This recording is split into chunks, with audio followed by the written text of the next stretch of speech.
Now, we then go to structure at the meso level.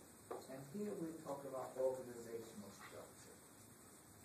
And technically, that refers to the rules and routines, both formal and informal, that shape our daily activity within an organization. Okay? You know that almost every organization has some kind of rules that you have to follow. You know that there's certain things that happen. You know that even if you have a meeting, there's a meeting, people say, well, you have to follow certain rules. Okay? And you'll see that even our Congress acts in terms of rules. And they will tell you that people in Congress, if they don't know the rules, they are lost. Okay? If they don't know how to stop a filibuster, they got a problem. Okay? So you see these kinds of things. You know that there's always some chief, and then there's somebody who's the assistant to the chief, and then you have all these little managers in each office, and you have these people. Everybody has a certain function or status. Okay? Now, one of the things is they all play a different role. Okay? And then the issue is that when you are looking at it, you might very often, remember you are studying sociologists to hear us tell us, okay?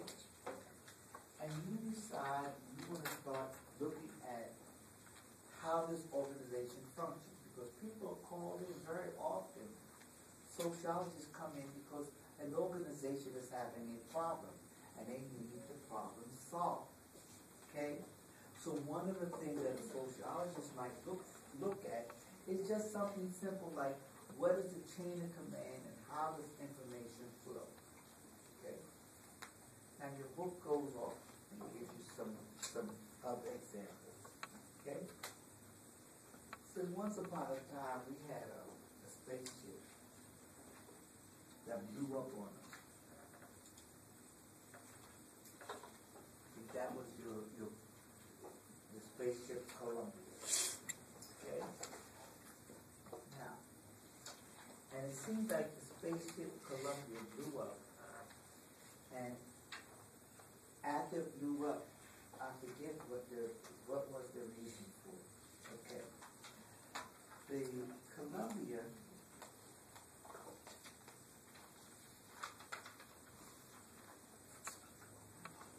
blew up when it was trying to come back it was coming from its job and coming back into orbit or coming back into our atmosphere, and some shield on it disintegrated, and as a consequence, the ship disintegrated. Okay? And it seems as though the Challenger, what happened is that spaceship blew up because there was something they call it, that blew up at launch, because there was something they call an O-ring that seemed to supposed to keep oil and gas or something from getting together. Didn't work, and it didn't function, and the whole thing just caught on fire while on the launching pad. Okay? So these two things happened. And so then the engineers got together and said, well, yes, we can understand the problem. It turns out that they knew about the problem before these things, before the Challenger or the Columbia was launched. They knew that there was an O-ring problem, and they knew there was a shield problem. Okay? But the engineers had made a decision that it was worth the risk. Okay? Turns out it was the wrong decision. Well, then they called in the sociologists who looked at it, and here's what the sociologists said. The people who started examining it after the fact. They noticed that the chain of command at NASA was so complicated, okay, that they have A reporting to B, and this person reporting to that person, and blah, blah, blah, blah, blah, blah, blah. But the information never flowed to the person who had to make the decision. They never got that far. And so what happens is you have a low level, and I can say this, disparaging. They have a low level person making this decision that a high level person should be making, but the information never gets to the high level for them to make the decision. Okay? So, what happens is that they have to change the structure. Note that's the structural. It's the structure that they're saying that destroyed these two spaceship or shuttles. Okay? Not the actual thing that destroyed it. You follow me? Okay. Now, so now what happened is that because of that, they said, look, you have to understand an organizational structure, and that will give you insight into the decision-making process, and not get caught up in what we call structural secrecy. Okay? Now, that he looked at on a meso level. And then he said, well, look, let us look at it from the terms of the micro level of the social structure. Okay? Now we can see society, okay, and the broad patterns of behavior that it has, okay? And when we look at society, very often we look at it from a functionalist perspective, okay? Now remember what the functionists say, is that society is comprised of a set of interdependent structures. We have all these interdependent structures, like the government, like the religion, like all of these structures sitting around, okay? And what happens is that each of them make a specific contribution, and it serves a function in maintaining the social order. And note we have all these interdependent structures that say this is the way the society operates. Here's the thing, okay? The key is that the society has to stay in equilibrium. This is the key word, okay? That is to say the society functions very well. It's like everything is fine, okay? If something goes wrong at point A, then what we have to do is find a way to balance it out. At point A, B, C, D, or E, we will balance it out to keep the society in equilibrium. Okay? Now, that's again, if one part of the society goes wrong, we will find something to change the society to make it better. And you'll see that this is what economists do. This is what everybody does. Okay? If, for instance, people are unemployed, okay, and you get a lot of people out of work, then what happens is society or the government or something tries to put in a countermeasure. Okay? Now, okay, it's just like, well, if people are unemployed, why are people unemployed?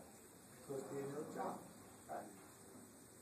And if there are no jobs, that means that people who sell products aren't making any money. Okay?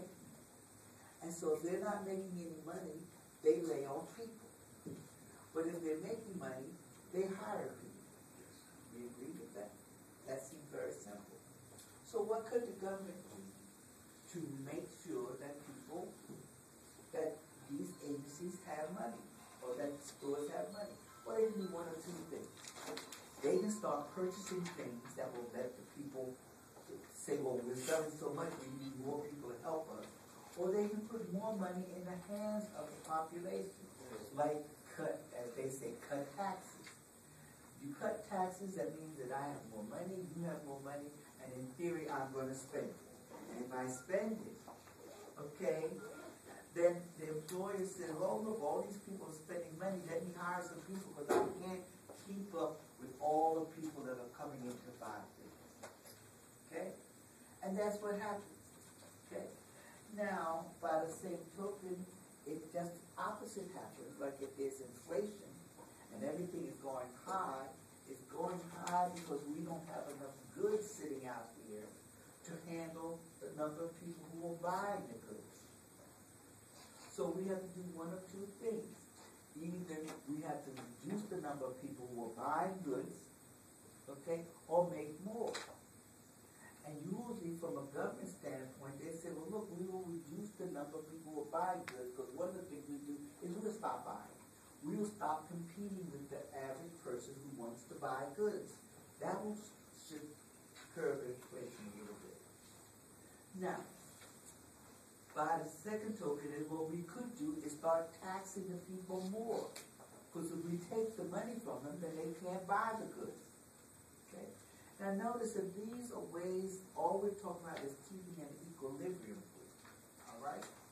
And it just depends. And notice that a change in one part of the structure calls for a change in another part of the structure to keep the structure in balance. Okay? Now, and notice that what happens is that the functionalists will focus on these little broad questions that really never have an answer, but it's good intellectual exercise. Okay? And remember that Hal Parsons was interested in social integration. Okay? And that was the process by which values and social structures bind people together within a society. Okay? And he said, well, look, we can just consider something like work. And look at what the structure of work does to keep the society balanced. Okay? To keep the people balanced. They give you an example. Remember, once upon a time, again, you can see societies changing over time. Once upon a time, people worked 15, 16-hour days in this country, in most countries. Okay? They worked 15, 16 hours for peanuts, basically. Okay?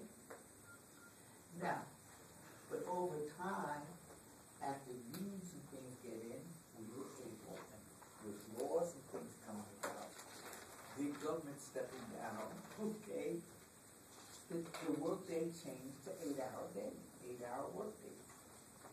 Okay? And when it changed to 8-hour workdays, then it changed to things like having not working weekends. Okay? And all of those things kind of happen. Now, just that kind of change changes society. Okay? Because then what happened? Well, look, then we have a public transportation system. And what does your public transportation system do? It will sit down and do things like, okay, well, we know that most people go to work from between the hours of 6 and 9. So they put on more vehicles during that period of time. Because notice that the change in the vocabulary. Now we have rush hour. We have rush hour traffic. You never talked about rush hour in 1950. Okay? But we talk about rush hour today. Your text will talk about, well, look at what they do to the TV station. Notice how all these changes take place in other institutions. Because now we know that we have what you might call prime time. So what is prime time as far as the TV station is concerned? Is the hours when people are going to come home, they're finished working, they're finished eating, they're finished washing the dishes, and they're sitting down to chill out. Okay? So we say they do that between the hours of 8 and 11, and then they go to bed. Okay? And notice what happens. The TV stations change. Around 8 o'clock, the programming changes. Okay? At 11 o'clock, the programming changes. You notice that? Okay? And you can bet your money that the advertisement between those hours costs more than the advertisement during the mid-afternoon. Okay? So what you will see is that these kinds of structural changes have keeping things in equilibrium, but there's a change there's a change created in all parts of the system because of a change in one part of it. So just something like work has changed all of our habits over time. Okay?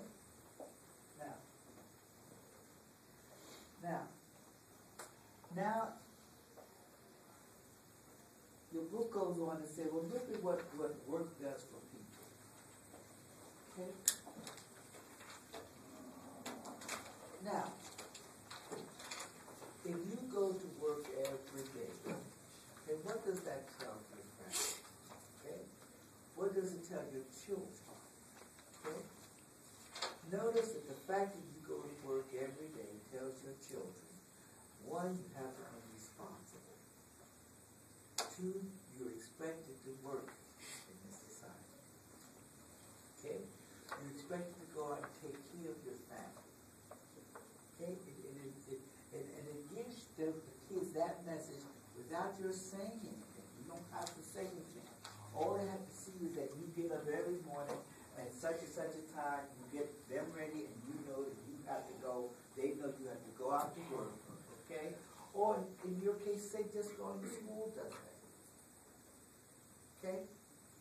Notice that you're going to school tells your children and your brothers and your sisters and your cousins that people are supposed to go to school and in theory get a higher education. It says you never have to say a word. Now, notice what happens and why people brag about so-and-so is the first person in our family to go to college. Okay? Because it tells everybody.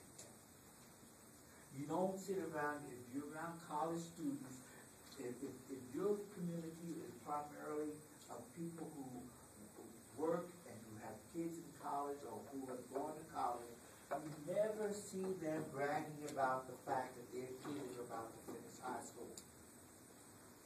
That's taken for granted. Okay? You come to some communities, and the fact that your kid is finishing high school is something for you to be super proud of. You're very, very proud because I've got a kid who finished high school. In other communities, you take that as like it's like the night follows the day. Okay? And that's what happens. But you get all of these things just from work. Because not only does it teach your children that, it teaches your children responsibility, it teaches them how you're supposed to get along, and by the same token, if your kids see you studying, they know that they're supposed to study. When your kids see you studying, they know this is the way you get through school. Okay? Now, I was in a high school one day, and what happened is this kid was there, and you know, when you're going as a subject, students just act like that's time to go. So they play a game called Bully the Subject. Okay? And so you go in and they start acting up and everything like that. So I see. So one kid had to go out and get his nephew, who was about 8 years old. And when he came back, he started running his mouth and saying, blah, blah, blah, blah, blah. And I said, I walked back and told him quietly, I said, son, I said, you shouldn't act up in class like that because your nephew's going to see you really bad. He said, his teachers, he asked, what should I do? His teachers tell me so and so and so and so. I said, yes. I said, that's very good that he never learned that from you. Okay? See, he learned how to act. He thinks that you're a good guy. And he comes in his classroom and he sees you acting like a jerk. These were my words, I say this today. He sees you acting like a jerk. So what is he going to do? He goes to school thinking that's the way he's supposed to act. You cannot do this to your children. Okay? And so you'll see that work, just that concept, and you start discovering that even though the one downside of work is that you spend less time with your children. But the upside of it is that they also learn that they're